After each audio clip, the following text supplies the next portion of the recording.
saya kembali mengunjungi kandang kijang-kijang yang pernah saya kunjungi 7 bulan yang lalu. Dan saya mendapat informasi dari Romo Imam Subaweh bahwa kijang-kijangnya hari ini sudah mendapatkan tempat yang baru. Di belakang saya ini adalah kandangnya yang baru karena sudah nggak muat di kandang yang lama. Sedangkan jumlahnya terus bertambah sehingga harus mendapatkan tempat yang lebih luas, yang lebih bagus, lebih sehat, supaya mereka bisa berkembang lebih bagus lagi. Bagaimana perkembangan kijang-kijangnya setelah 7 bulan kita tinggalkan? Saya akan cek langsung ke kandang bersama beliau. Kembali saya akan berada di kandang kijang-kijangnya Romo Imam Subaweh ini. Dan di sini adalah lokasi baru mereka, di mana tempat ini lebih bagus, lebih luas karena jumlah mereka yang terus bertambah. Nah, karena jumlah mereka terus bertambah, tentu saja mereka harus mendapatkan tempat yang lebih bagus. Bagaimana perkembangannya Romo setelah 7 bulan yang lalu kita sempat kondisikan tempat ini? Setelah 7 bulan, bagaimana perkembangan mereka? Apakah masih cukup bagus? Ini masih proses adaptasi karena ini belum ada 1 bulan pindah ke sini. Tapi sudah ada yang sempat tambah kelahiran tuh. Siti sudah melahirkan 1. Wih, Siti udah nambah anak. Siti sudah nambah 1 tuh, kecil tuh, yang di sebelah tuh. Tapi orangnya karena ini kandangnya lebih luas, jadi ini blok ini yang memang tidak kami jinakkan ya, untuk khususnya untuk penangkaran dilepas liarkan. Untuk tangkar ini nggak boleh dijinakkan, kecuali yang di sana memang untuk edukasi. Ini yang calon dilepas liarkan adalah generasi ini yang masih punya sifat-sifat liar ini, Mas. Jadi memang kondisi yang di kandang ini memang mereka tidak banyak tidak boleh aturannya memang nggak boleh dijinakkan, nggak boleh, harus tetap dengan sifat aslinya, supaya ketika mereka dikembalikan ke dilepas liarkan habitatnya, itu betul-betul mampu adaptasi dengan alam liar, mereka bisa bertahan hidup Ya. dengan baik. ya.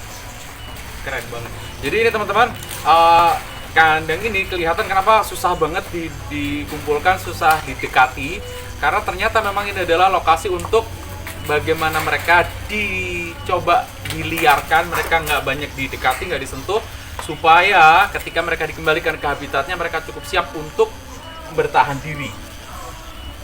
Keren banget.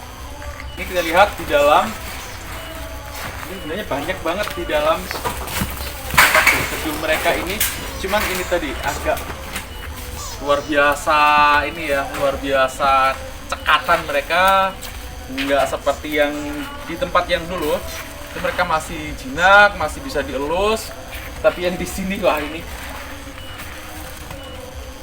umurnya berapa tahun, Romo? Ini 1,5 Lumayan. tahun ini. 1,5 tahun ya. Ya. Dia sudah bisa menjadi pemimpin koloni Ya. sepertinya. Oke, karena ini kan tempat-tempat yang memang untuk proses peliharaan ya. Ya. Kita ke tempat yang sudah di ini aja. Kita akan coba pindah ke kandang yang memang untuk edukasi, yang sudah lebih jinak, yang bisa diajak bermain. Kita ke kandang sebelah.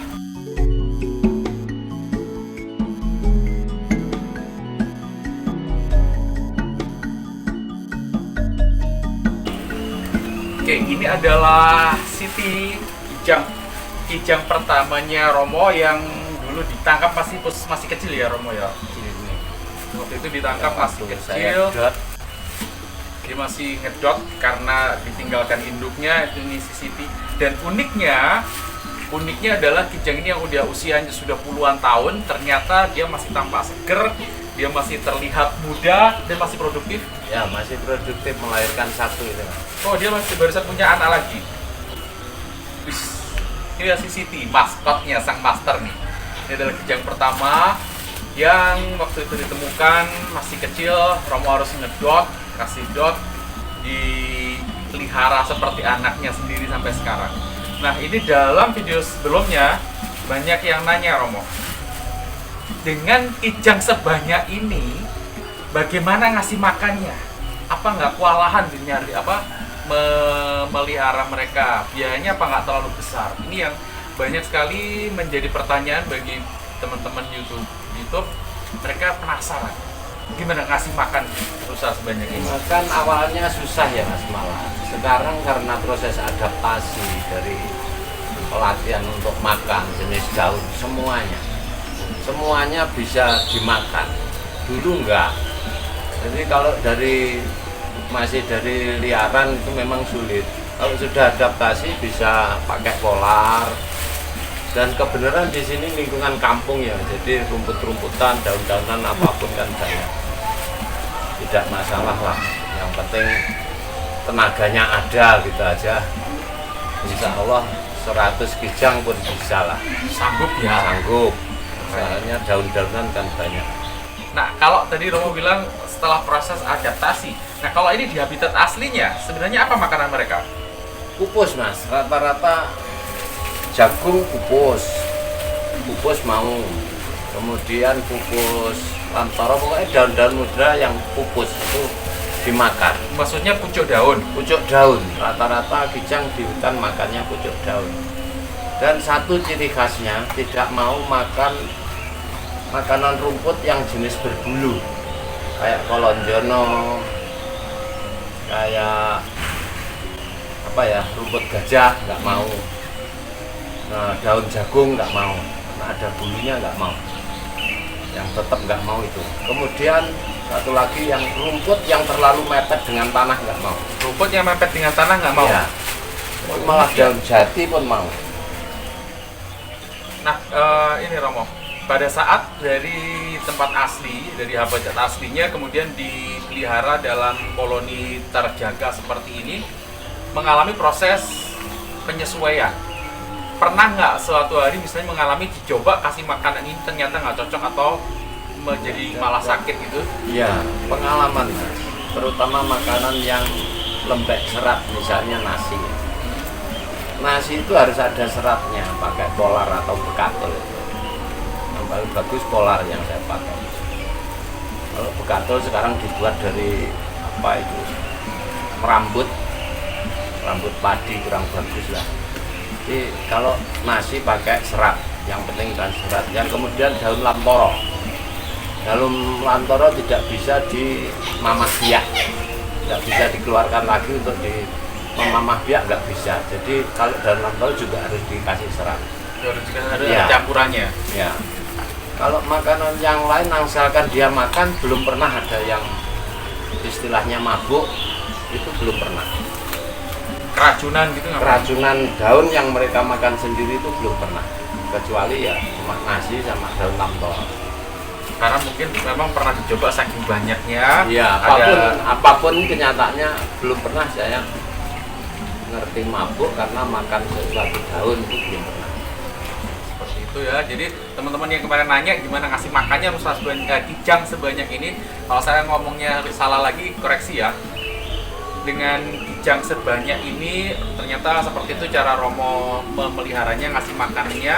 Insya Allah nggak kesulitan karena ini alhamdulillah lingkungannya masih banyak tanaman hijau yang mereka sudah beradaptasi untuk memakannya. Jadi sudah nggak ada problem dengan kondisi kesehatan ini hamil. Kemudian ini Siti ini lagi beranak itu. Oh, barusan Anaknya kecil.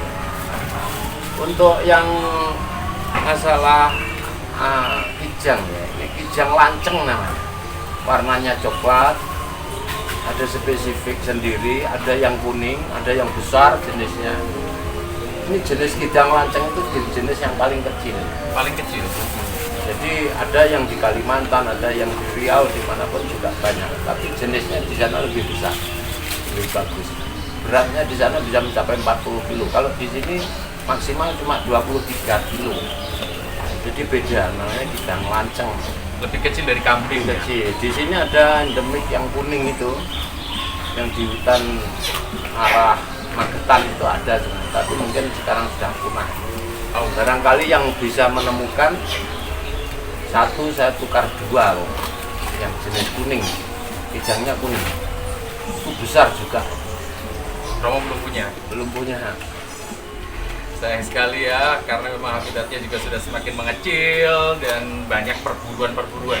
Apakah sampai sekarang sebenarnya mereka masih banyak diburu, Romo? Sekarang itu semakin punah karena ya gimana ya, perburuan. Walaupun nggak diburu, hutannya yang diburu. duitanya yang habis ya. Memang kijangnya mau sembunyi di mana? Seperti itu teman-teman ya kondisinya. Alhamdulillah mereka sehat-sehat, gemuk-gemuk. Mohon doanya mudah-mudahan terus berkembang dan Romo dikasih kesehatan untuk terus menjaga mereka. Ini pertanyaan terakhir. Banyak yang pengen mengadopsi mereka saat ini. Bagaimana nih? Doakan cepat banyak, nanti cepat kita uruskan izin edar untuk sama-sama melestarikan.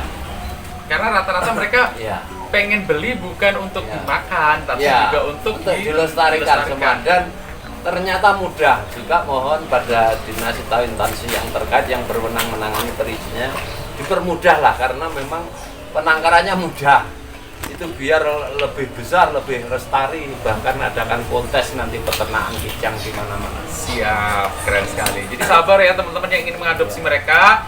Tunggu, ini Romo bentar lagi ini insya Allah dengan kandang baru sebesar ini, insya Allah habitatnya ini akan semakin banyak sehingga mendapatkan izin untuk edar dan membantu teman-teman yang pengen mengadopsi mereka, ingin mengembangbiakkan juga nanti akan dipermudah dan ini semakin menjadi habitat yang banyak dan lestari, nggak sampai punah untuk anak-anak kita. Salam lestari.